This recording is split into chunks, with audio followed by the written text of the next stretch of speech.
அன்பு உள்ளங்களே அனைவருக்கும் வணக்கம். நம்ம பாண்டிச்சேரி கோயிலை பற்றி பார்த்துட்ருக்கோம்.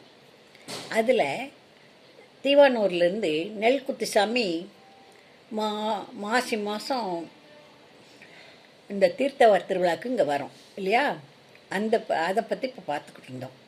அந்த சாமி, அந்த சிறுவர்கள், அதை கண்டுபிடித்த சிறுவர்கள், அதை பயன்படுத்தி அந்த ஆடு மாட்டு மேய்க்கிறவங்க என்ன பண்ணாங்க, இந்த ஏகாம்பர கவுண்டர் வீட்டில் வந்து அந்த நெற்குத்தி சாமிக்கல்ல கொடுத்துட்டாங்க. அங்கே இருக்குது. அவர் கொஞ்சம் சத்தம் போட்டுட்டு அனுப்பி வச்சுட்டாரு அந்த சிறுவர்களை. இதை அவர் தம்பிக்கு தெரிஞ்சுக்கிடுச்சு.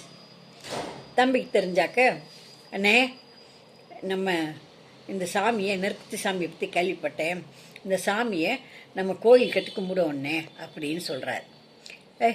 போப்பா, சாமி கூட கனவுல வந்து சொல்லிச்சு அப்படின்னு சொன்ன. என்னப்பா என்ன சொல்லிச்சுன்னே? ஐயா கவுண்டரே, நீ கொண்டு வந்த கல்லை வெறும் கல்லென்று நினையாதே, அகார வாச்சியராயும் ஓங்கார ஒளியாயும் பிரணவ வடிவாயும் விளங்கும் யானே அதுவாகும்.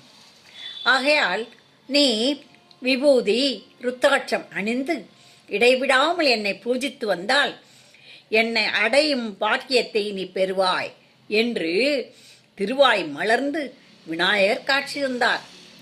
ஆனால் எனக்கு சைவ சின்னங்களையான விபூதி ருத்ராட்சம் அணிவது வைணவ கொள்கைக்கு எதிரானதுன்னு நினைக்கிறேன்ப்பா. அதனால அந்த கல்லை நீ எடுத்துட்டு போய் கும்பிடுன்ட்டார். தம்பி வெங்கடாசலக்க ஒன்று தீவனூர் குளக்கரையில் அந்த நெல்குத்து சாமியை பிரதிஷ்டை பண்ணி கோயில் கட்டி கும்பிட்டு வந்தார்.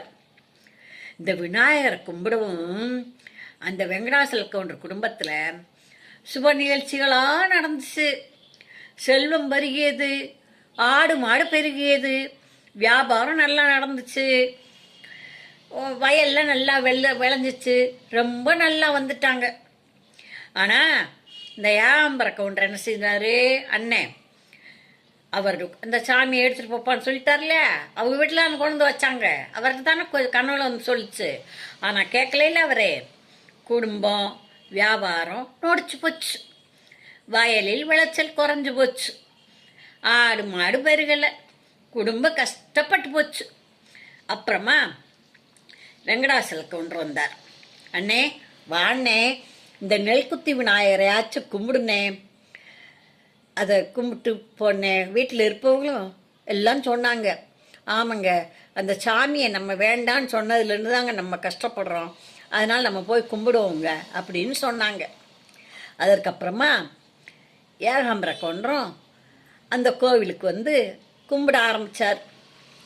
பிறகு பார்த்தா அவருடைய வீட்டில் செல்வம் பெருகிருச்சு, ஆடு மாடு நிறைய குட்டி போட்டு கண்ணு ஓட்டு பெருகிருச்சு, வயலில் நல்லா விளைஞ்சிச்சு, வியாபாரம் நல்லா நடந்துச்சு.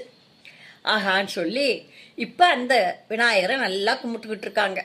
இந்த வெங்கடாசல கவுண்டர் போய் தினமும் ஆள் வச்சு வெண்பொங்கல் வச்சு அந்த பிள்ளையாருக்கு நைவேத்தியம் பண்ணி காலையில் சாமியை கும்பிட்டுட்டு தான் அவர் வியாபாரத்துக்கு போவார்.